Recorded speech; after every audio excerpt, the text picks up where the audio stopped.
Welcome to the Brookings Institution. I'm Stephen Pfeiffer. I'm a non-resident senior fellow here, and it'll be my pleasure to both introduce and then moderate today's session on meeting U.S. deterrence requirements. The Trump administration is currently in the midst of its nuclear posture review, which is something that each of the previous three administrations have done at the beginning of their term. And that document is important. The nuclear posture review will have significant implications for administration decisions regarding nuclear force modernization, nuclear force numbers, nuclear employment policies, and arms control approaches. Now, the international security environment today in which the Trump administration is conducting its posture review is significantly different from what we saw in 2009 and 2010 when the Obama administration did its review. And there are several specific challenges today which we'll talk about. First of all, you have Russia's modernization of its nuclear and conventional forces combined with a Russian effort to undo the post-Cold War European security order, specifically by its military aggression against Ukraine. Second, very much in the news, you have North Korea and its increasingly advanced progress on nuclear weapons and ballistic missiles, including an intercontinental ballistic missile that might be able to reach the United States. And then you have China with its growing nuclear and conventional force capabilities in conjunction with a more assertive attitude in its region. And what these developments are doing is leading to changes in the regional military balance. And those changes in turn pose a challenge to the credibility of American extended deterrence, both in Europe and in Asia. So the Trump administration's nuclear posture review presumably is going to address a couple of questions. One would be, how does the United States reinforce deterrence of potential adversaries? And second, how do you bolster assurance for American allies in the face of more challenging security challenges? Now, over the past 2 years, with the generous support of the Plowshares Fund and the Carnegie Corporation of New York, the Brookings Institution has brought together a group of people who have deep expertise in strategic issues to talk about both the strategic situation as the United States now faces it, and also make recommendations regarding U.S. deterrence requirements. And the result of that 2 years of work is a report which was posted yesterday. You should have hard copies now, entitled Meeting U.S. Deterrence Requirements Toward a Sustainable National Consensus. This is a working group report. It has signed by 18 signatories. Some participated in the workshops that led up to the report, others did not, but you have all of their names in Annex 1. Now, in doing this report on most key issues, the group was able to strike consensus. But one of the objectives that we had when we brought together the group was to bring a diverse range of opinion to the table, and so not surprisingly, there are several issues on which there were differences, and the report reflects those differences, as well as explaining the different points of views on particular issues. We believe this report can help readers understand some of the key questions that the Trump administration is addressing as it goes through its nuclear posture review. And I would also note that given the spectrum of views of the 18 people who signed this report, it shows that you can find a consensus on difficult issues regarding nuclear weapons, nuclear deterrence, and arms control. And it's our hope that our ability to find this consensus will suggest that a consensus likewise could be found between the executive branch and Congress on these questions. So let me briefly introduce the panelists. You have the handouts with their longer bios, so I won't go into that, but we will start off with a discussion by Bob Einhorn, who's a senior fellow here at the Brookings Institution, but also a former senior State Department official, serving as a senior advisor to the Secretary of State and also an assistant Secretary of State for Non-Proliferation. Then our first panelist will be Walt Slocum. He's now at the Atlantic Council, but also with a long history of government service. He is a former Undersecretary of Defense for Policy. Our next panelist will be Madeleine Creedon. She's a former Deputy Administrator of the National Nuclear Security Administration and also a former Assistant Secretary of Defense. And then our final panelist is James Acton. He's co-director of the Nuclear Policy Program next door at Carnegie. Not yet a former, but I think that's only a matter of time. So let me turn the presentation over to Bob to walk through the main conclusions of the report.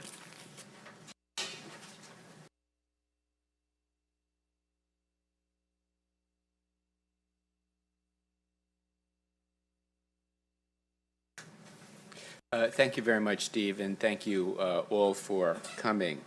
The report that you picked up today covers a lot of ground, and it does so in considerable detail. So at the risk of oversimplification, I'm just going to touch on some of its key points. Today's most pressing deterrence challenge is not the Cold War threat of a massive surprise nuclear attack against the U.S. homeland. Instead, it's the possibility that nuclear-armed adversaries will use the threat of escalation to the nuclear level to act more aggressively in their regions and to prevent the United States from coming to the defense of its allies. The U.S. and its allies have several concerns. Russia might exploit its local conventional military advantage in the Baltic region by engaging in aggression against a NATO ally and then threaten limited nuclear strikes to compel NATO to back down and allow Moscow to consolidate the gains of its aggression. North Korea could threaten nuclear strikes against U.S. bases in the region and the U.S. homeland to deter the United States from coming to the defense of its Asian allies. And China may believe that its conventional military buildup and its assured nuclear retaliatory capability will give it a freer hand to pursue more assertive policies in the Asia-Pacific region. Given these threats, the report maintains that a top priority should be reinforcing deterrence at the regional level. To do that, we need to strengthen U.S. and allied conventional capabilities to prevent an aggressor from achieving a rapid, low-cost fait accompli, and to ensure that the United States can expeditiously reinforce exposed allies in a crisis. And we need to maintain the credibility of the U.S. extended nuclear deterrent, both to deter adversaries and to reassure allies. U.S. long-range strategic forces remain the bedrock of extended deterrence in combination with theater nuclear capabilities. In Europe, we need to strengthen the U.S. forward-based nuclear posture by completing the B-6112 life extension program and modernizing NATO's dual-capable aircraft. In Northeast Asia, we should continue relying on forward deployable dual-capable aircraft to supplement U.S. central strategic systems. As conditions evolve, we may need to consider more persistent stationing of U.S. strategic assets in the region, although without nuclear weapons deployed forward. The United States should avoid giving potential adversaries incentives to build up their strategic capabilities or, in the event of crisis, to initiate the use of nuclear weapons. U.S.-Russia strategic stability talks would provide a forum for addressing each side's security concerns, strategic concerns, and reducing current tensions.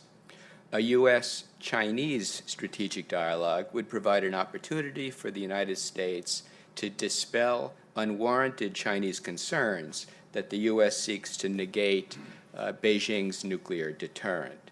It would also provide an opportunity for China to dispel U.S. and allied concerns about the scale and the goals of its strategic programs. The United States should avoid needlessly arousing North Korean concerns about preemptive attack or regime change. South Korean talk of decapitation only reinforces North Korean paranoia and increases the likelihood that it will strike first. In a crisis, the United States should signal clearly that North Korean restraint would be reciprocated by the United States, but that North Korea's use of nuclear weapons would have grave consequences for the survival of the regime. The report endorses modernization of U.S. strategic forces, nuclear command, control, and communications, and the Department of Energy nuclear weapons complex. But as Steve mentioned, there are some differences among the report's signatories. Some support the current modernization plan, which calls for 12 Columbia-class missile-carrying submarines, 400 new ICBMs, and 80 to 100 B-21 bombers. It's expensive, but they believe it's affordable given the high priority that must be assigned to ensuring effective deterrence. Others in our working group believe that deterrence could be maintained at lower numbers, and that especially given the high costs of modernization, replacement of Minuteman ICBMs could be deferred or perhaps not pursued at all. Some believe that the long-range standoff air-launched cruise missile is essential to ensure penetration of adversary air defenses. Others maintain that LRSO is redundant with the B-21 bomber and can be deferred until risks to bomber penetration justify a standoff weapon. Some support restoring the nuclear capability of the Tomahawk sea-based cruise missile in order to strengthen extended deterrence both in Europe and in Asia. Others contend that it's not needed for deterrence, and that reviving a nuclear program retired almost a decade ago would be seen as a step backwards, both domestically and internationally. To sustain technical expertise, most in our group support allowing U.S. weapons laboratories to explore alternative weapons designs and build prototypes, as long as there is no nuclear testing, no introduction of new designs into the stockpile, and no new missions for nuclear weapons. Others question whether this is compatible with current policy not to pursue new nuclear weapons. The Trump administration is likely to review U.S. policies toward the use of nuclear weapons. The report maintains that U.S. adoption of no first use or sole purpose would unnerve America's allies and should not be pursued at the present time. It recommends against changes in the current alert posture at the present time. It suggests that the Trump nuclear posture review should take a fresh look at the range of target categories subject to attack if deterrence fails. Strategic forces and other military targets would remain the central part of the target base. But the report raises the possibility of also holding at risk a limited number of high-value infrastructure sites with precision-guided conventional strike weapons. Consideration should also be given to revising the current approach to launch under attack, so that in the event that sensors detected the launch of a massive missile attack against the United States, the President would wait for confirmed nuclear detonation before ordering a nuclear response. Some believe this would give the President vital decision-making time and eliminate the risk of a catastrophic false alarm. Others believe that uncertainty of whether the President will actually launch under attack enhances deterrence. They also believe that current safeguards effectively preclude false alarms. Regarding force levels, signatories believe a force of 1,000 deployed strategic warheads is adequate for deterrence, assuming New START remains in effect and that Russia joins in reducing to that level.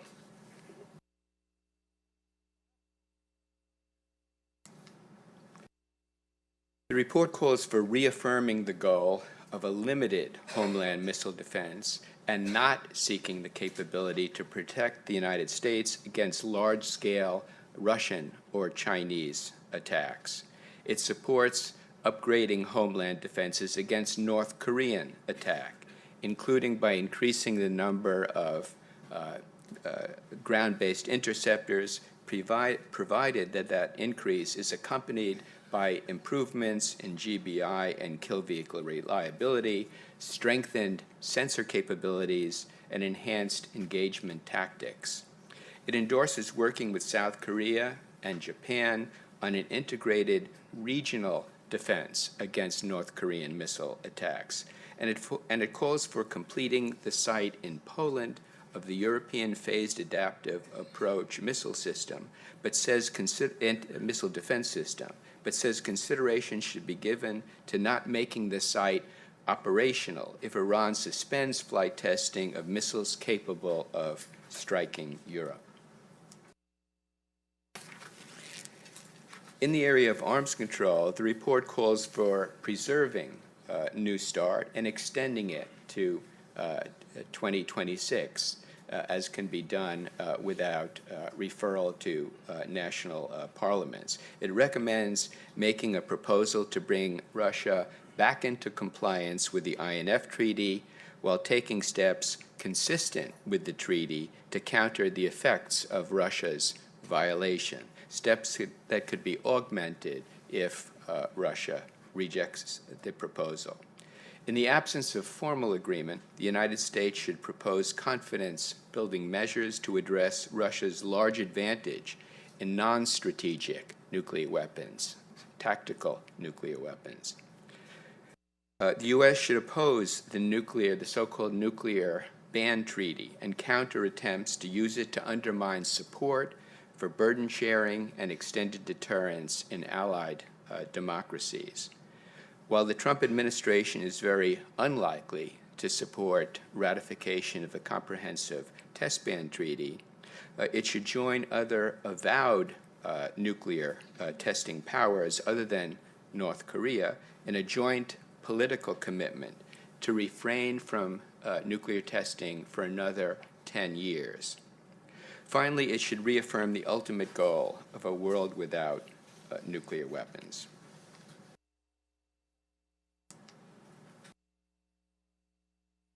High-cost investments in strategic programs and infrastructure span decades and require stable funding and continuing political support. Therefore, the signers of the report strongly believe that it's essential to achieve and sustain a bipartisan consensus on deterrence policies, one that can survive political transitions in Washington. The report concludes that such a consensus requires a balanced approach, one that combines a strong commitment to ensuring modern, effective deterrence with an equally strong commitment to promoting stability and reducing nuclear dangers through dialogue and further arms control measures. So that concludes my summary, and we'll now begin commentary by some of our panelists.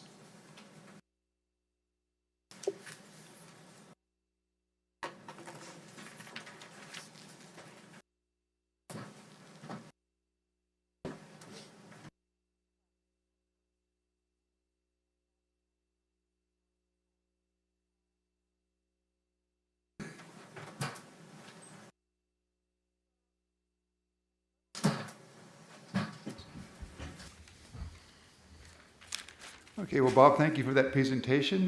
Let me turn the floor now over to Walt Slocum for the first commentary.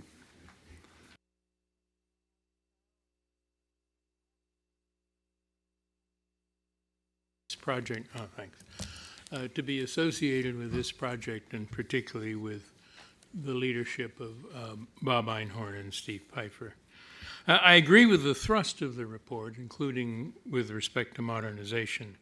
I do have 3 points that I want to make this morning, 2 quite briefly and then a little more extended. The first is to underscore the importance of modernizing and improving command and control. This tends to be a sort of forgotten fourth leg of the triad, but it is in fact the central nervous system. And the task is even harder now, not just because of new, or at least arguably new, cyber and space threats, but because the demands on the system that arise in the context of limited operations are different and I think much more demanding than when, as was arguably the case during the Cold War era of the PSYOP, that the only communication and command requirement was to ensure that an authorization for and an order to execute a massive pre-planned and effectively pre-selected attack would get out to the force. Advocates of not relying on launch under attack, which is one of the positions espoused in the report, and I'm certainly one of them, need to recognize that the kind of restraint being called for depends not only on enough delivery systems surviving, but on a command and control system that would actually allow for the deliberation and effective communication that is the premise of the requirement, other, of course, than avoiding mistakes. Second, and it is the point that I raised in my separate statement, I think the discussion of integrating conventional weapons operations with nuclear ones is more complicated, and in my view, it's addressed a bit too enthusiastically in the report. There is certainly a role for ballistic missile defense, if only as a backup to a nuclear response, and also for plans for a regional case in which the United States might feel it was necessary, presumably because of the use of a nuclear weapon against the United States or its allies, might consider it was necessary to have some nuclear element in its response, but would basically we wanted to carry on a serious conventional campaign to produce decisive military results. That, however, is entirely separate, it seems to me, from the idea that using non-nuclear weapons to execute, or as part of executing, a primarily nuclear response to a significant nuclear attack would somehow reduce our requirements for the number and characteristic of nuclear weapons in the stockpile, in the overall force. And as I note in my separate statement, a lot of over-enthusiastic rhetoric about this prospect, whatever it does in terms of deterrence or our actual planning, would absolutely play into Russian and Chinese claims that our advanced conventional technology is in fact an element in a quest for capability to negate their deterrence. And then third, and a little more extended, with respect to North Korea, regrettably, deterrence is back on the core agenda of security, and I am afraid that unfortunately we have to regard something coming out of Korea as having replaced the India-Pakistan situation as the trouble spots most likely to involve actual use of nuclear weapons. We're right to seek denuclearization, but I think we have to face the question that I would say most likely, but certainly may not happen, and we have to decide what we mean by unacceptable. It's legitimate and necessary to consider preemptive options, but there are grave problems of confidence in the success of the operation, of what surviving North Korean capabilities there will be to injure us and our allies. And I hate to quote Steve Bannon approvingly on anything, but I think he was on to something when he said in substance that once you recognize how many Koreans and Americans North Korea could kill without using nuclear weapons, you begin to lose interest in preemptive military options. So we're left with deterrence, not because it is desirable, because it may prove, as is true of most of the things about nuclear weapons, the best of a terrible set of options. The report calls for development of a program and specifically for a presidential statement about it. We got our wish about that, at least as to the presidential statement. It would be obviously better to have conveyed a firm resolve than playground boasting and name-calling. But in terms of substance, as a declaratory posture for what would happen if the United States had to defend itself after a nuclear attack, which is, after all, the premise of the president's remark, his threat to destroy. There's only a limited difference between talking about destroying North Korea and saying all options are on the table. However, that said, in any context, massive population attacks have immense drawbacks. First of all, and I think we cannot avoid this, in moral terms, would we want the United States to be remembered in history for having killed millions of North Korean civilians whose only crime was to live under a grotesquely oppressive regime? In credibility, for one has to assume that whatever military capabilities survived would be used against us. And there is a real question whether, not only is it a question of the consequences of that, there is a real question of whether the North Koreans would believe we'd run the risk for anything other than a threat beyond their capability to pose. An obvious line of analysis is that the regime values its own survival, and therefore we should target that. That's a fine idea, but the question of whether destroying the regime directly is a real option can be answered only by those few people with full access to the relevant information, and I think perhaps not by them, because of uncertainties. All I can say is that finding and successfully eliminated the North Korean leadership and its instruments of control in a country with thousands of tunneled facilities cannot be accomplished by attacking downtown office buildings or identified military headquarters. We need to search for the necessary intelligence, technology, doctrine, and training to carry through on this concept. One of the many virtues of the report, there is some of the same problem if we tried to mount a counterforce attack, a little different.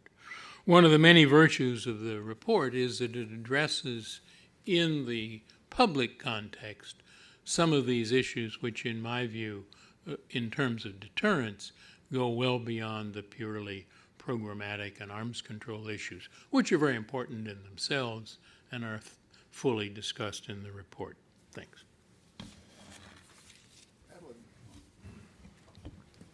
Thanks, Steve. I also want to add my thanks to both Steve and to Bob for all of their work in pulling together this report. And I also would like to reiterate what Walt said about NC3. The nuclear command and control is extremely complicated, and it isn't just something that is a problem for the nuclear community, but it's very closely linked to a much larger series of communications challenges, and that's senior leader communications, survivable communications, as well as communications in the context of COOP-COG, the continuity of government, continuity of operations. So it is also one that doesn't get enough attention in many respects because so much of it is classified that there's not a lot to talk about it in public, but clearly it's one that does deserve a lot more focus, attention, and frankly, money. I just want to reiterate some of the things also that Bob said. This report does do a very good job in laying out elements for consideration by the Trump administration, both in their nuclear posture review and also in their ongoing ballistic missile defense review. And as the report makes clear, not everyone agrees with all of the recommendations and conclusions, but the report does do a very good job, I think, in identifying where there is agreement and where there is not, and hopefully will provide a guide for this administration. Even where there are areas of disagreement, there also, though, tends to be general agreement on what should be examined. And I would say one of the examples of this is really on the whole debate with respect to ICBMs. Even though there are a variety of different views on numbers, alert status, those sorts of things, there is a consensus that this is something that should be addressed. I would also emphasize that each administration should debate and develop its own thinking in this area, and that while no doubt much, at least we hope much in this NPR will remain consistent, frankly, as has been the case with NPRs going all the way back to President Clinton, there will certainly be changes in tone, changes in emphasis, in addition to some changes of substance. But I can't overemphasize the importance of maintaining consensus and political continuity and support as it goes forward. But I would like to mention just two areas where I specifically hope there is continuity. The first really is with respect to non-state actors. Notwithstanding all of the rhetoric with respect to North Korea, the threat of a large-scale nuclear attack is still extraordinarily remote, and the highest probability of use is still by a terrorist, and that would be of either an improvised nuclear device or radiological device, followed by the more unlikely event of the use of a stolen nuclear weapon. Because this is still a grave danger, it's important, I think, to not lose sight of the fact that we need to reinforce our efforts to strengthen the efforts to prevent weapons, material, and technology from falling into terrorist hands, and that this should remain a top priority for the U.S. and for its allies.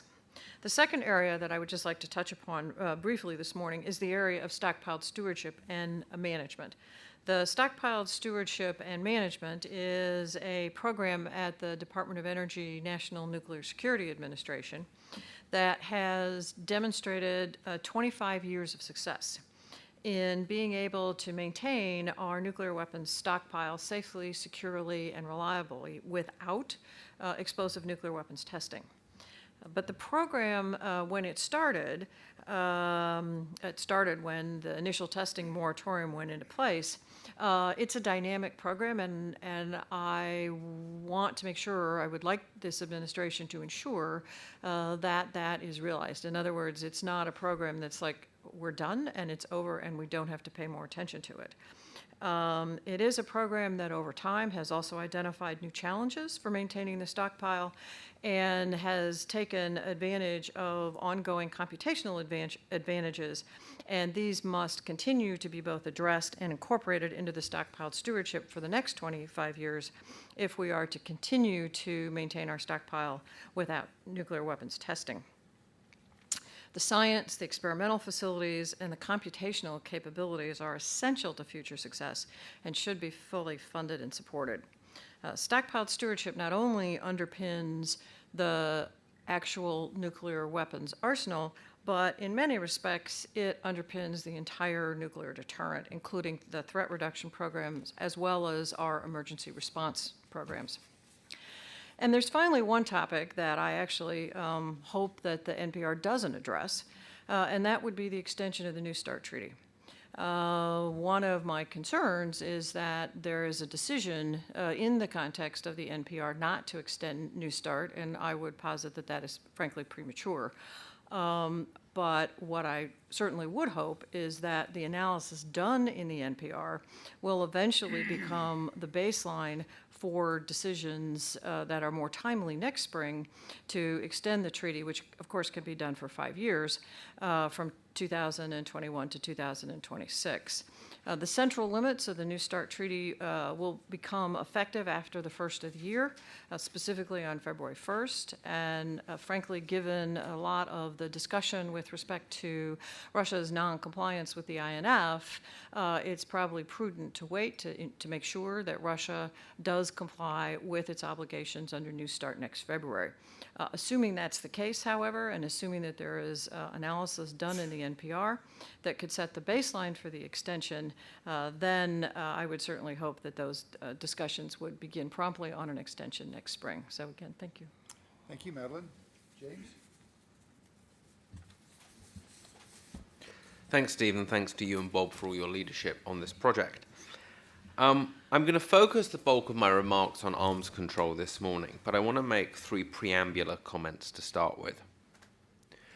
Firstly, I think when it comes to nuclear weapons policy, there is real value to a lasting consensus that doesn't change from administration to administration on key aspects of that policy. And that consensus is going to need to involve some degree of modernization, and it's going to need to involve some degree of arms control and risk reduction. Politically, you need both to build that consensus. Secondly, I strongly agree with the comments that my colleagues have made. I didn't know they were going to say something very similar about nuclear command and control modernization. I want to go one step further and say I think we need a fundamental rethinking of the way we do command and control. Many of the assets, the physical assets used in command and control, are dual use. They're used in both conventional and nuclear operations. And in a large interstate conflict, a conventional conflict against Russia or China in particular, those states would have an incentive to attack those command and control assets, perhaps exclusively to try and win the conventional war. That would have huge implications for future nuclear operations. And I think we need to do something different with nuclear command and control than just build the same network again, only more expensive. Thirdly, I think the situation with North Korea is significantly more dangerous than is widely recognized. I think there is a real danger to the North Koreans living up to their threat of conducting a nuclear test in the Pacific. I think we need a major rethink on our policy towards North Korea. I think we have lost. I think the North Koreans probably already have the capability to hit the US with a nuclear-armed ICBM. I think we respond to our policies. I think we have to rethink our policies on that front, or we end up dead. On the subject of arms control, let me highlight three different areas, two of which I agree with this report and one of which I don't. On the INF Treaty, I have no great hopes that Russia will come back into compliance, but I think it is strongly in our interests to make a real attempt to get Russia to do so. Of Russia, Russia has launched a series of criticisms of US compliance. I think one of those passes the giggle test. The US installation of the Mark 41 vertical launch system in Europe. This is a system that, when it's on ships, has the capability to launch both cruise missiles as well as missile defense interceptors. DoD has claimed that this system doesn't have that capability when on land, but if the situations were reversed, we wouldn't just take Russia's word for it. And so I think there's a real offer to be made here. If Russia takes steps to demonstrate its come back into compliance with INF, verifiable steps that will almost certainly involve on-the-ground inspections, we should be prepared to offer Russian inspections after coordinating with European allies to demonstrate that our missile defense interceptor sites in Europe are incapable of launching cruise missiles. I don't expect Russia to respond positively to this offer. If it did, great, that would be in our interest. If it doesn't, I think that would pave the way for a more forceful response on our part. I think that response does not need to and should not involve non-compliant systems with the INF Treaty, but I think there is plenty we could do of a distinctly forceful nature that would keep us in full compliance with the INF. Secondly, I'm probably a bit more proactive looking on the New START extension. I think if you think back to when New START was originally negotiated, one of the big criticisms of the treaty was there's no chance Russia's going to build up. We don't need limits on the Russian arsenal. I think the short-sightedness of that position has been shown up. I think Russia's aggressive modernization program demonstrates the value of the New START treaty. I think it is very strongly in both countries' interest to extend that treaty by 5 years. If Russia fails to comply with the limits when they hit in 2018, then actions have to be taken. But I don't think we should presuppose that Russia won't meet those limits, and I think a 5-year extension is strongly in both states' interests. Finally, on the issue of China, I'm more forward-leaning than the report is. The report says that we should not acknowledge mutual vulnerability with China at this time. I support that in a narrow sense, in that I wouldn't just give, in return for nothing, a US acknowledgement of mutual vulnerability. But I do think we should make it very clear that a US acknowledgement of mutual vulnerability could be the outcome of a process with China. if we want to bring China into a serious dialogue about nuclear risk reduction, between us and them, not focused on third parties such as North Korea, but between the US and China, I think we have to make it clear that there is potentially a real upside to China from that process. And so I would want us to indicate, probably privately, that mutual vulnerability, an acknowledgement, a US acknowledgement of mutual vulnerability could be the outcome of a process with China. I don't think we should give that in return for nothing. I think we should, part of the end of the process of a dialogue with China would be working out what China was to give us in return for such an acknowledgement. But I think that if we really want to start a serious dialogue about deterrence and risk reduction with China, that we have to make it clear that there is a potential win. It's a potential win-win, and we should indicate in advance that we would be willing to acknowledge mutual vulnerability if in return China is willing to make appropriate reciprocal concessions. Let me end it there and say that I look forward to the discussion. Well, thank you much, James, and thank you to all the panelists.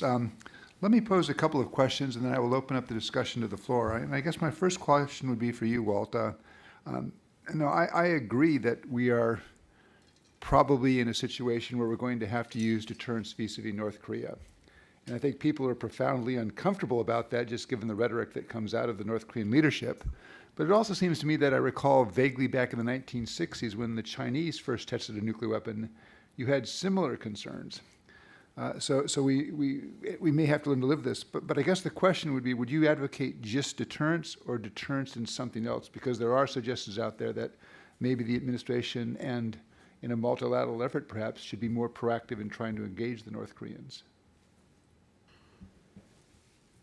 Well, I think there's no question that we should make clear that we are prepared to have exchanges on all these issues, and it is not useful to say as soon as the North Koreans agree to the only thing we are asking for, which is that they end their nuclear programs, we will send some diplomats to Beijing to talk to them. Yeah, the short answer is yes, I think we should. And I think the issues are sufficiently grave that we should say we are prepared, and I'm not sure we haven't said this, we are prepared to talk to official North Korean counterparts, or indeed to, they don't exist really, but we could pretend, non-official sort of track 2 conversations. And do it without preconditions, as long as it's without that it's on the understanding that it's without preconditions on both sides. And so, no, I agree. I'm not, as my tone of voice probably suggests, I'm not very optimistic about the outcome, but it doesn't cost anything to try, and we certainly should. And we should be prepared, which I didn't address. We should be prepared to say, suppose, for example, the North Koreans had some formula which essentially said, you will not conspire to overthrow the regime in Pyongyang. It's a horrible regime. I'm not sure what the pledge would mean, but at least we should think about what the North Koreans would be likely to ask that we could conceivably give in some context and with a sufficient quid pro quo from North Korea relating to their programs. Thank you. Madeline, I want to go back to your previous job with the National Nuclear Security Administration. And one of the questions, and it's just there was a difference in the report, was on this issue of whether the national labs should be allowed to develop prototypes. And I think the argument for being that to keep the muscle memory that even though we're not developing nuclear weapons under current policy, at some point you might have to do that. I wonder if you could sort of discuss a little bit the pros and cons and where you come out on that question. Oh, I think this is one of these questions that goes back to, well, what exactly do you mean by a prototype?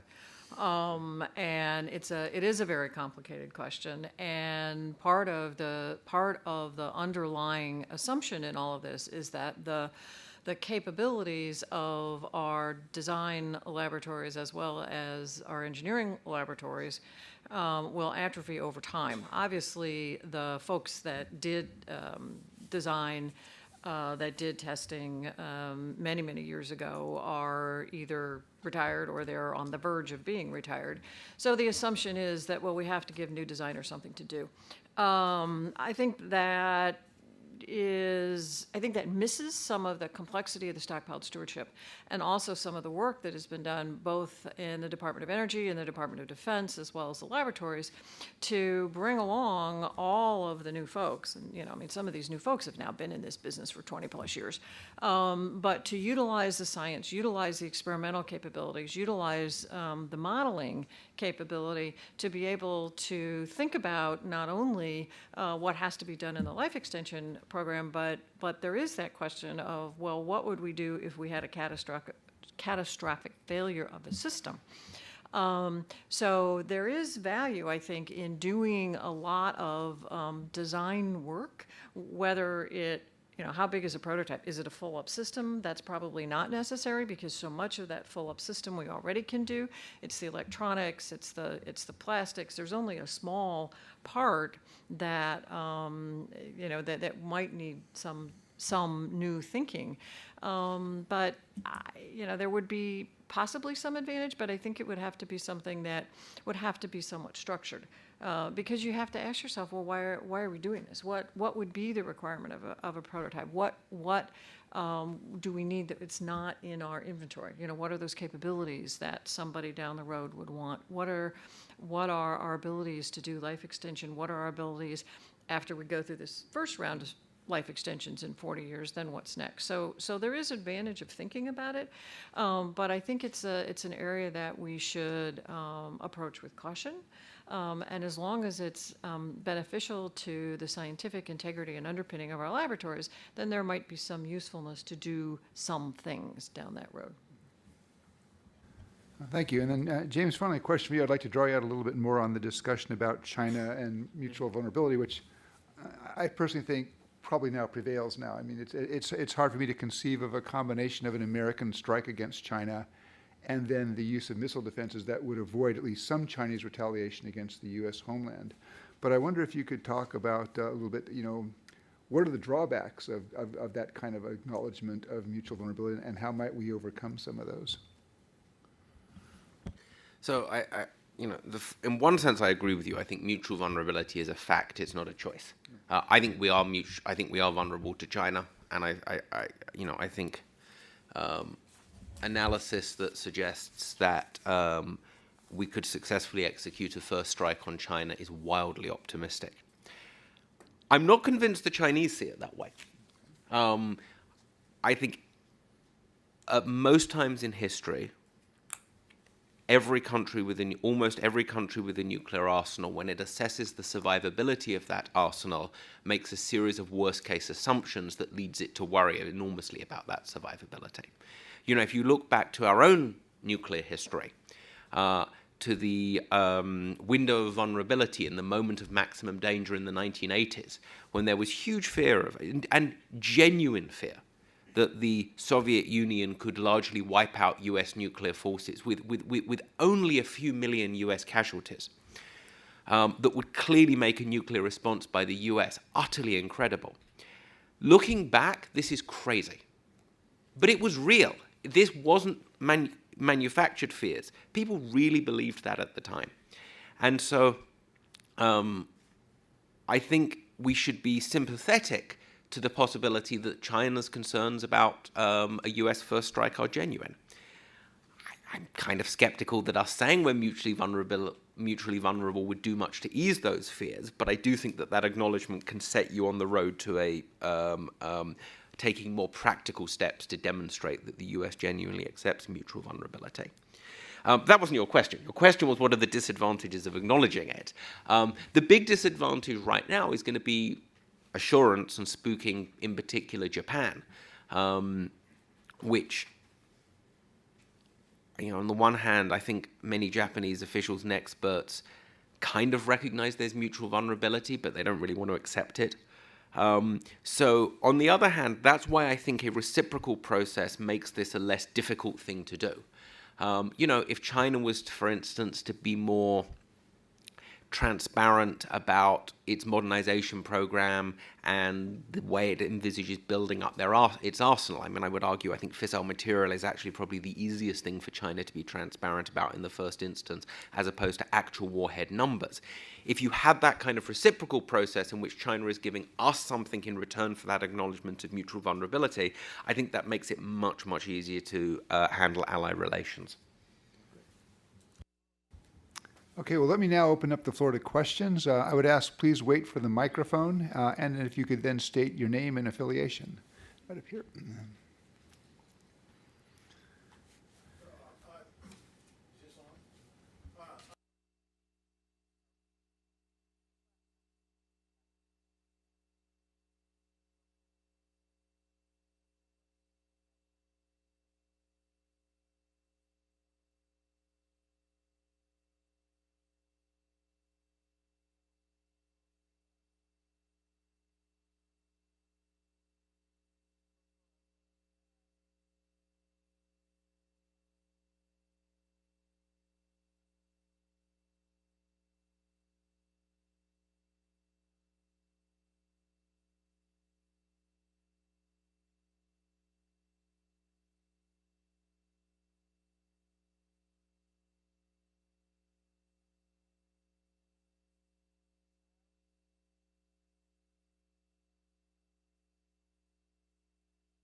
Okay.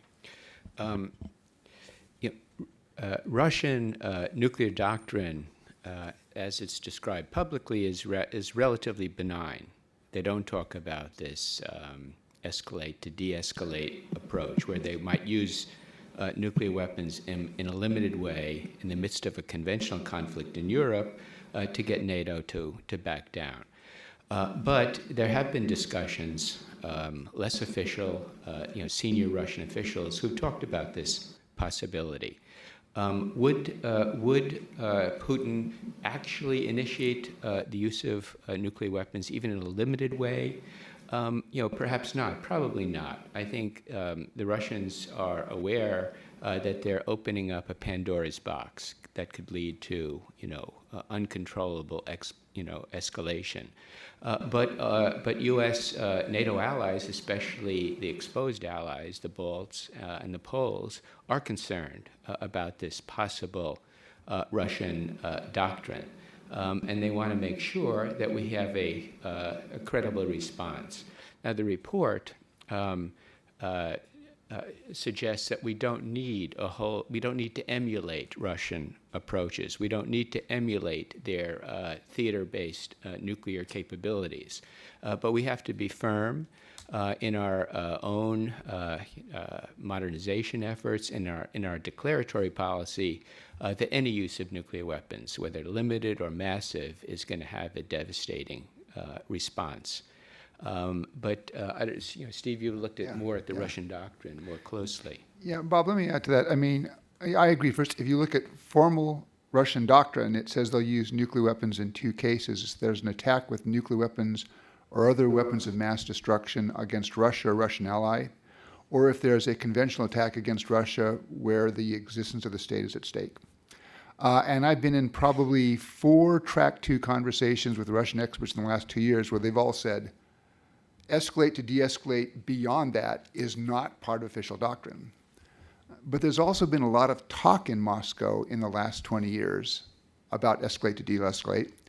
And it's been accompanied by a fairly broad Russian modernization of a range of non-strategic nuclear weapons. As the United States has come down to a single non-strategic nuclear weapon, the B-61 gravity bomb, Russia maintains land, air, and sea-based nuclear systems. And so the message I actually made in the last couple of track twos is, if escalate to de-escalate is not part of the Russian doctrine, you need to think in Moscow about your signaling. Because here in the Pentagon and in Brussels at NATO headquarters, they are planning for that. They are thinking that this actually may be. Now, if it's not, again, I think Russia has done a horrible job of signaling, because they have managed in the last several years to persuade NATO and the Department of Defense that their policy is something more than they declare it to be.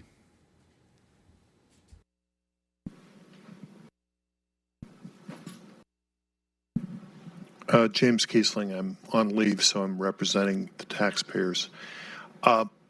Fine piece of work, huh? Thank you. Fine piece of work. I have a innate concern that you essentially accept a number of very optimistic assumptions.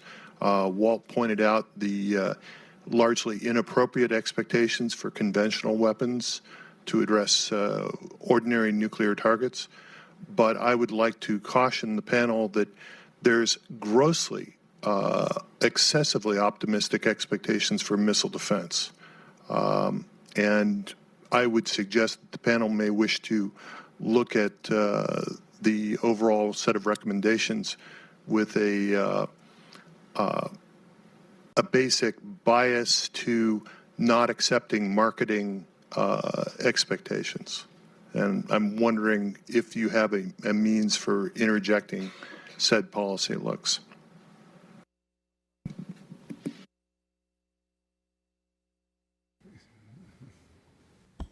First of all, I think, to be fair, the report is pretty skeptical about the, but unless you want to cut me off, Madeline.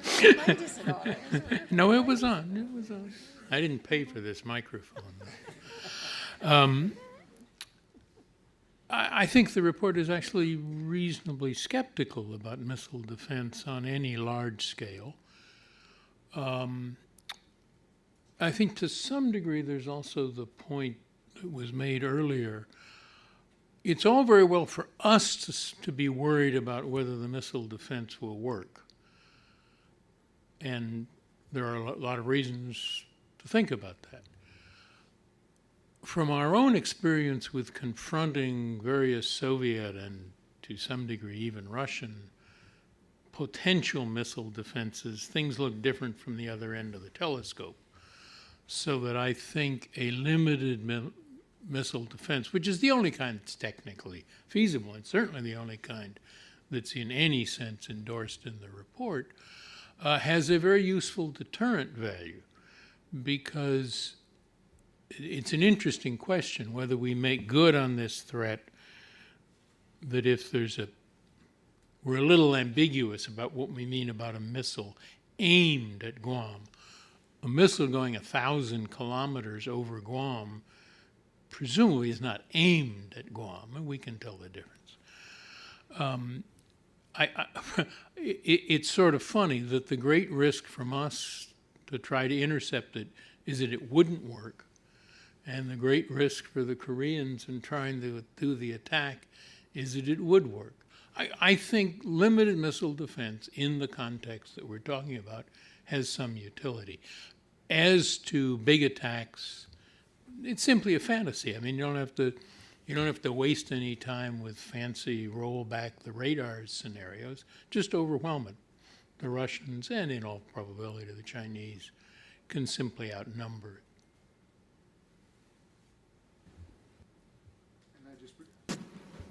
I just briefly add the first point that Bob had in his presentation on missile defenses was the group's conclusion that the United States should revert to a policy of defending the homeland against a limited ballistic missile attack, which I think reflects that there's an understanding within the group that there are significant limitations on missile defense.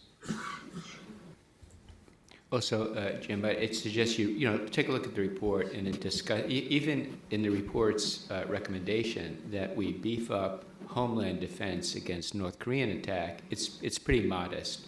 It said it may involve increasing the number of ground-based interceptors, but provided that these interceptors, through serious testing, showed increased reliability, better sensors combined with it and so forth, but that simply increasing numbers is not a solution to this problem. So it adopted a rather skeptical approach.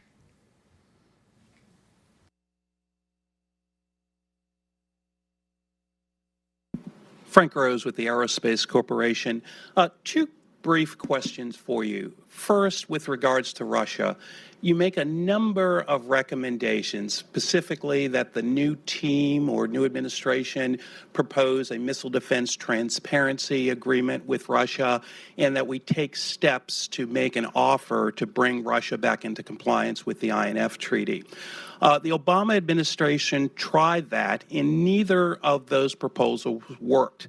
What gives you any confidence that if the new team was to make a similar offer, it would work? That's the first question. Second question, I would argue, and I think a fair number of people would argue, that the New START Treaty played a very important role in establishing the consensus that currently exists for strategic modernization. If the U.S. was to withdraw from the New START Treaty or not extend the New START Treaty, what impact do you think that would have on the consensus for strategic modernization? Thanks.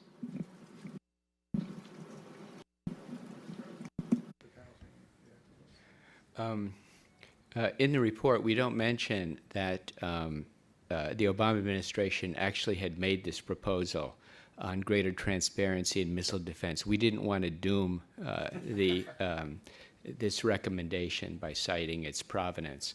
But you're right. We made this proposal. The Russians weren't interested.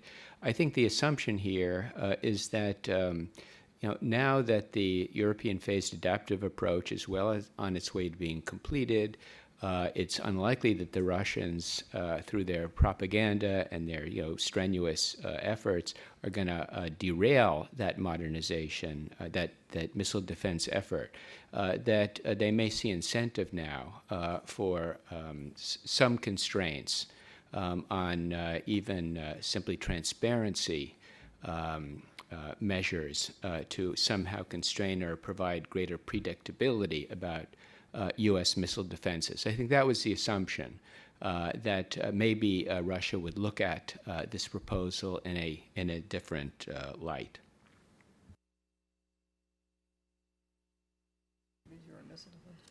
On the second part of Frank Rose's question, and by the way, I want to emphasize that the first question was asked by Hank Gaffney, not Frank Gaffney.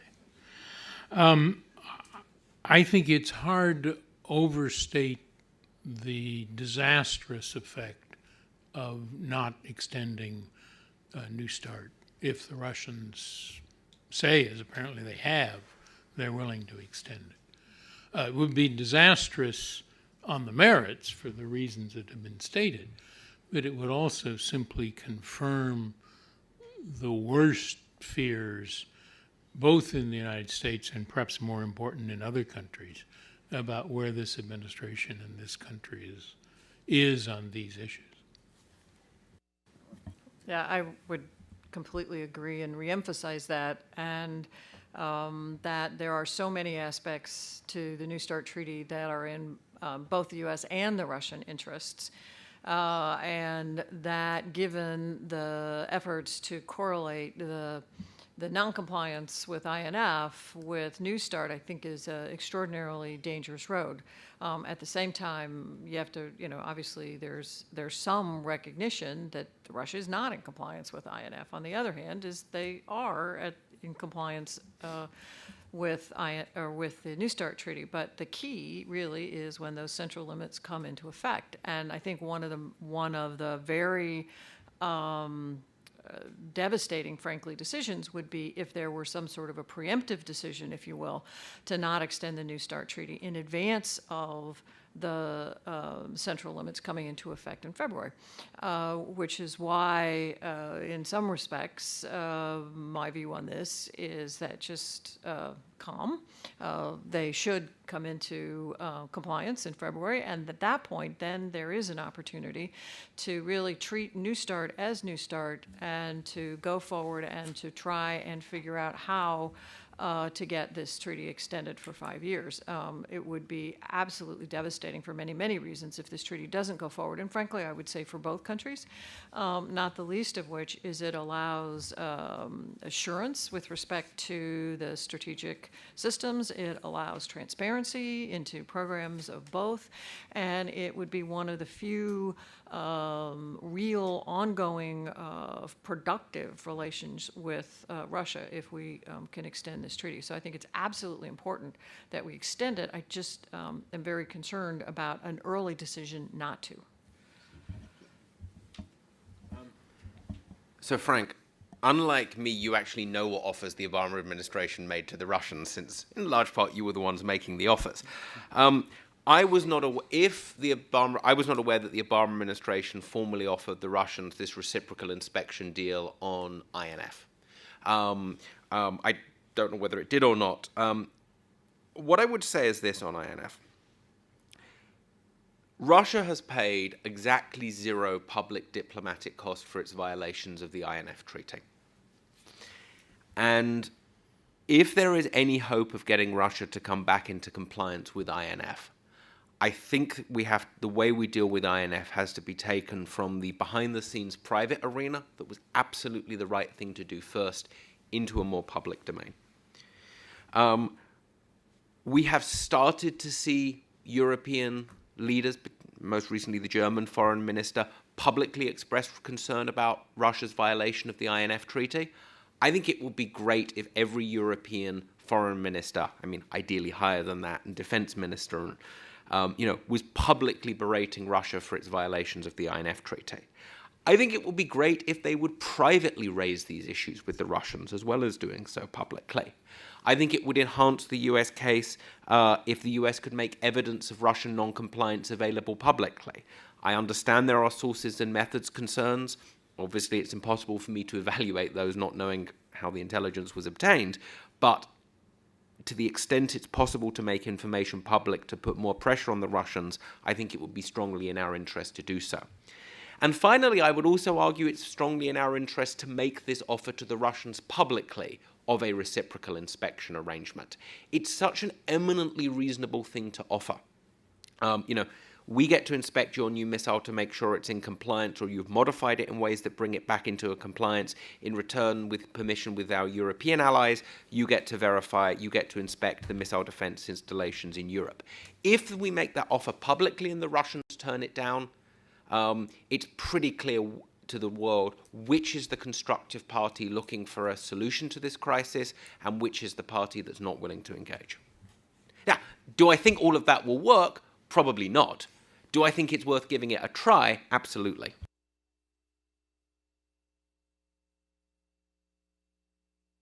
Well, my name is Carlton Stoiber. I'm now chair of the Working Group on Nuclear Security of the International Nuclear Law Association. This is more of a comment than a question, although it has a kind of a question attached to it.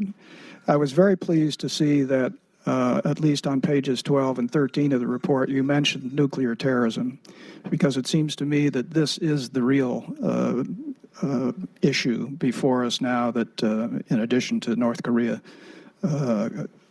poses a tremendous threat. I was surprised, however, that you didn't spend much time analyzing what kinds of efforts should go into improving the international regime for nuclear terrorism, including the International Atomic Energy Agency's very major expanding program in that area, giving support to that when the Trump administration is withdrawing diplomatic support for these kinds of organizations and the like. So I'm wondering what some of the panelists think about how the nuclear terrorism issue can be more strongly pursued by the Trump administration? Just a brief comment, Carl. I think all the panelists all the signatories of the report would have strongly supported the notion of strengthening these nuclear security efforts, including the efforts by the IAEA, the involvement of the IAEA in strengthening norms of nuclear security worldwide. It would just seem as kind of beyond the scope of a report that was already getting a bit long. So we didn't really deal with it. And also the focus was deterrence and recognizing the difficulty of deterring suicidal terrorists. It talked about reaffirming the George W. Bush policy reaffirmed by Obama to hold accountable any actors, governments, and so forth that in any way assisted terrorists in acquiring nuclear materials or using nuclear materials to produce nuclear weapons and detonating them in the United States. So it was not really an oversight. It was recognized this is important, but this was not a principal focus of the report. So that's one of the reasons why I wanted to highlight that as a topic for discussion, recognizing that in the Obama administration NPR, this was the first theme, if you will. I frankly don't expect that to be the first theme in this NPR, but I certainly hope it is a theme in this NPR because it is extraordinarily important. Because the way to go about stopping nuclear terrorism, obviously, is to prevent them from getting their hands on the materials and the technology. And those programs are good, and they certainly should not be stopped. And the IAEA plays a very large role from a nuclear security to ensure that commercial nuclear programs do not go awry. So a lot of the relationships with the IAEA, in addition to the direct budgetary support, should be maintained. So there are a lot of extra budgetary efforts that are ongoing, and I would certainly hope that those would be maintained and would be supported and funded, not the least of which is all IAEA inspectors get some of their initial training at Los Alamos National Laboratory. So these are the sorts of things that we can't lose sight of, and that we make sure that in the overarching approach to preventing the threat of nuclear use by a terrorist is always front and center, even though, as Bob said, because this one was, I would say, a little more focused on sort of the core of the nuclear deterrence. Even though threat reduction is a huge part of it, it's probably a concentric circle out from this report, but it is absolutely essential that it be addressed and never lost sight of.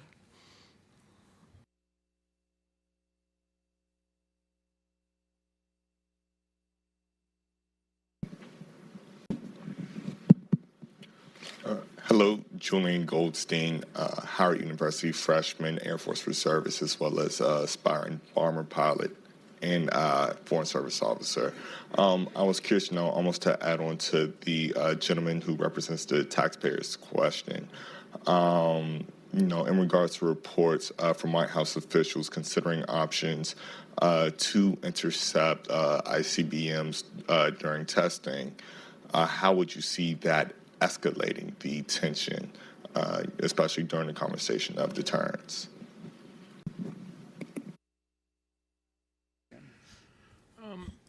Let me enter a slightly contrarian position. As a legal matter, the United States insists that you can test in space even though it overflies other countries. I think it's a political question. I think we would have to be real clear about what the provocation was, and it's not at all clear to me that it's in our interest to say that simply carrying out a test of a missile that isn't aimed at, obviously if it's aimed at your territory, you don't have to wait until it's hit the ground before you intercept it. I worry a little bit that in the quest to do something, we will do something which doesn't actually make much sense. And for all the reasons that Mr. Beasley identified, before we find out whether these things work in practice, I would like it to be real sure it's a time when we really care whether it works, when it's something we really need to stop. I think there are other much more effective measures against North Korea. It's not at all clear just what it involves, but if we have really got the Chinese banking system on board and we can really get a sort of Iran-style international monetary, financial blockade against Korea, the fact that the stuff physically comes out will be much less important. And I would put much more emphasis in the short run on really difficult economic sanctions and stop insulting. Well, the president was very nice about the Chinese yesterday. Has he said anything this morning? That I think in terms of actually stopping their programs and putting leverage on building support, we do a lot better to do things like very comprehensive financial sanctions. And the bankers know how to do this. I mean, and you don't need UN Security Council resolutions to make it. It's nice to have them, but it make them work. Rather than what I honestly think is legally dubious. I mean, the United States position is that we can overfly in space anybody that we want to for any purpose. And I'm not quite sure if there's no direct threat. I mean, obviously, if it's aimed at, and you can tell, I mean, the mere fact that it's 1,000 kilometers up doesn't mean it's aimed at you, it's aimed over you. It's just not an option I'm enthusiastic about. I'd almost rather go bomb an airfield. 3 brief points. Firstly, our missile defense architecture is currently configured to attempt to defend US territory and the territory of allies. It's not configured to intercept North Korean tests aimed at the Sea of Japan or the Pacific Ocean. And the North Koreans don't tell us generally where their tests are going to land. So it's actually very difficult to intercept North Korean tests because we don't know where to put the assets in place. Secondly, there is the escalation implications of what happens if you successfully hit the test. Actually, I think that's a really interesting question that I haven't thought through enough, and I think it's actually really worth thinking through how North Korea would react to that, how we would react to that, etc. There's also the implications of missing. And let me just make the following observation. We have just implanted THAAD batteries in South Korea, for which the South Koreans are paying a huge economic price from the Chinese. What would be the effect on the US-South Korean alliance if we used THAAD to try and intercept a test and it missed? Just for the record, whatever else THAAD is good at it's a point defense system. And unless you got it as a point, unless you found out where the, and I have no problem about intercepting a, quote, test that's aimed at Guam or Iwakuni or whatever. But if it's simply a test, even if it overflies Japan or for that matter, the United States, Alaska, something, Guam. But you would have to have an appropriately, as Jim says, you'd have to have an appropriately configured and located interceptor. I once knew, but I have forgotten what GBI out of Alaska could do. Unless it was a very long-range test, I doubt if it would be any use. It turns out from the 2010 DMDR kinematic coverage plot, the last HS-12 fell well within that coverage. Oh, well, good. Frankly, good. But that's not to say that it would be a good idea to use it for this.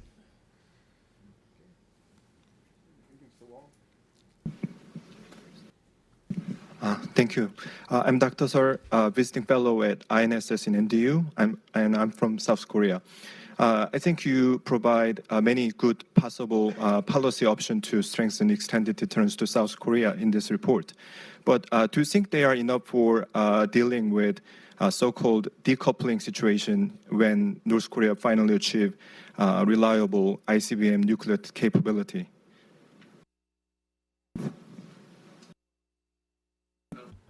So firstly, I'm not worried about a reliable North Korean ICBM. I'm worried about an unreliable North Korean ICBM. Look, during the Cold War, the US successfully maintained extended deterrence of European allies with a homeland that was under much, much greater threat than North Korea currently poses to the US homeland today. Now, I don't want to understate the threat. In fact, I'm one of those people who thinks that North Korea probably already has a rudimentary capability of hitting the homeland with a nuclear weapon. And we military commanders who talk about that being unimaginable don't have very much imagination. But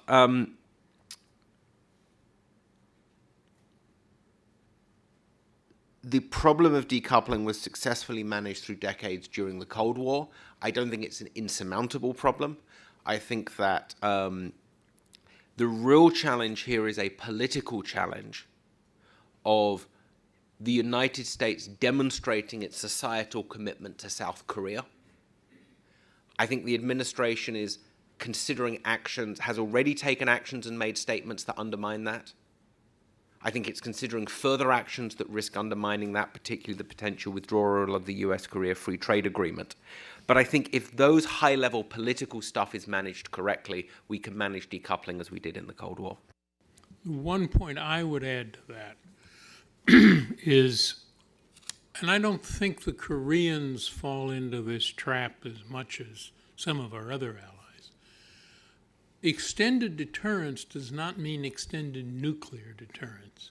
It means an alliance which involves a common commitment to resist an attack, primarily by a conventional attack by conventional forces. And there's no reason on earth that the United States and the Republic of Korea can't, whatever you say about Eastern Europe, there's no reason on earth the United States and the Republic of Korea can't mount an overwhelmingly credible and effective conventional defense.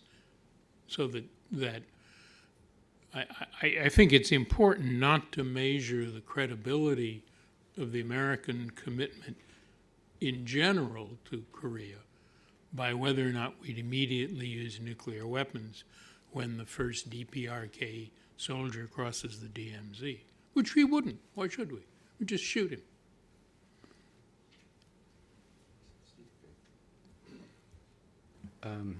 A few things. The report is sensitive to this South Korean concern about decoupling and proposes a number of ways of reassuring South Korea about the reliability of the U.S.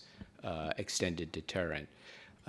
It recommends, some South Koreans have suggested that we adopt a NATO-type approach to extended deterrence and forward basing and participation of allies in the execution of the extended deterrent.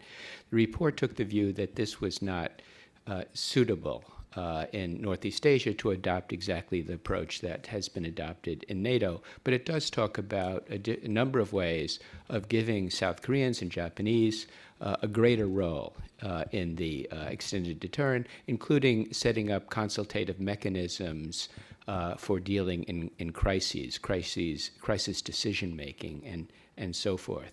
It also talks about deploying U.S. dual-capable aircraft perhaps more persistently. Now, U.S. dual-capable aircraft visit South Korea on a rotational basis. Perhaps if the threat increases, this could be done in a more persistent way. Although the report takes the view that we don't actually need to redeploy U.S. tactical nuclear weapons on the Korean Peninsula. We see some real downsides to doing that. But reassuring a South Korean ally is critical. But a lot of that is not through hardware, it's through the software of deterrence. Okay, we have time for Two more questions at the very back there. Let's take those together. My name is Grace Kong. I'm with the Institute for Korean American Studies. My question has to do with dealing with mistakes. Let's say one side or the other misinterprets some information and they think that a nuclear weapon has been launched. How does deterrence deal with that scenario? And I guess it would be within command and control, but is something built in to deal with possible mistakes?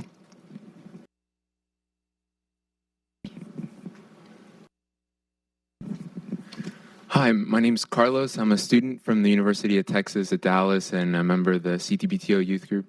Earlier during the summer, you mentioned the benefits of supporting a test ban and the moratorium. What would be the political benefits for senators to support CTBT ratification?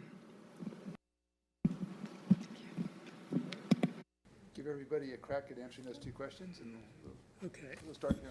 I mean, the consequences of a mistake are so horrendous that it's wrong to simply dismiss it. I must say, I think the risk of a technical mistake, that is, of something going wrong with the radar or the computers, is vastly less than the risk of a political mistake in which the two sides get wrapped up in misunderstanding what's going on, misunderstanding where their interests lie. The short answer is there are lots and lots. There is a vast amount of effort aimed at making sure that any report is confirmed.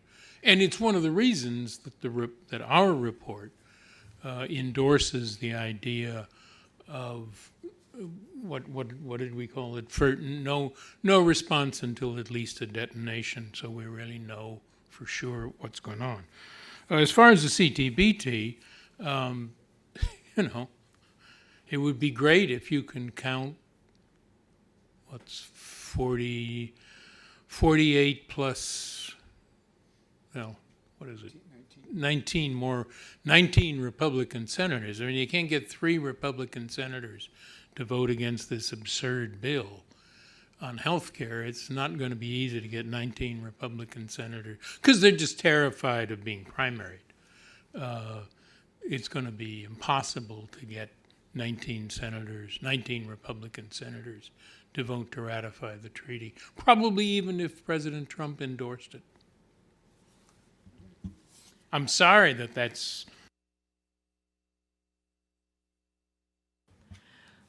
So on the NC3, it's obviously it's an extraordinarily complicated system, but it's also, at least from the U.S. perspective, has a number of redundancies that have to do with early warning and radars and overhead assets and communications and physical security and how we convey messages and all that. I think, though, that that is a valid question with respect say for maybe others, in terms of how those systems are mature.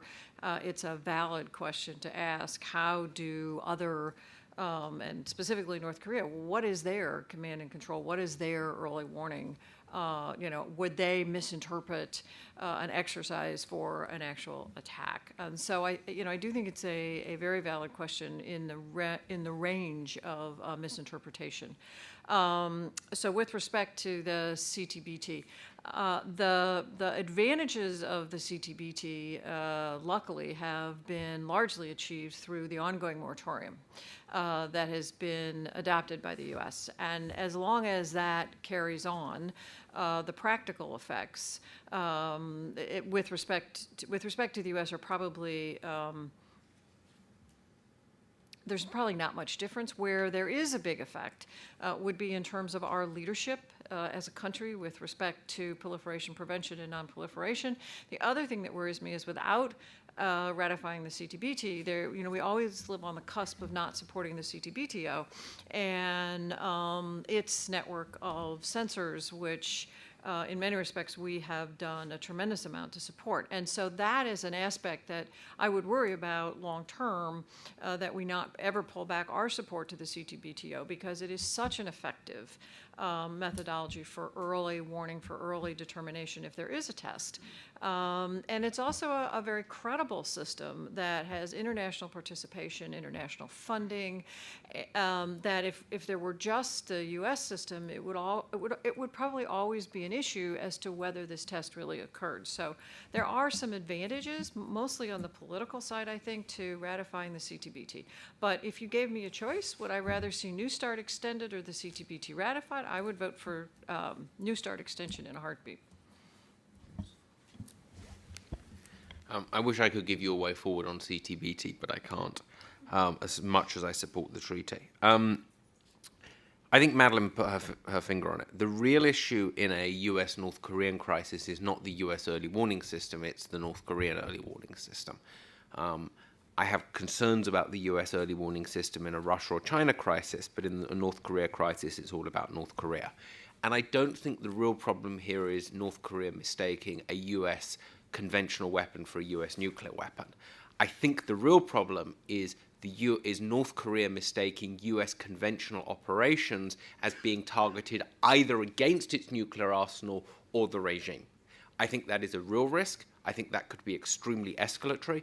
Deterrence, by definition, cannot handle that problem, which is not to say that deterrence has its utilities, but it's to say that it has its limits. I don't know how to handle that problem. It's a big one.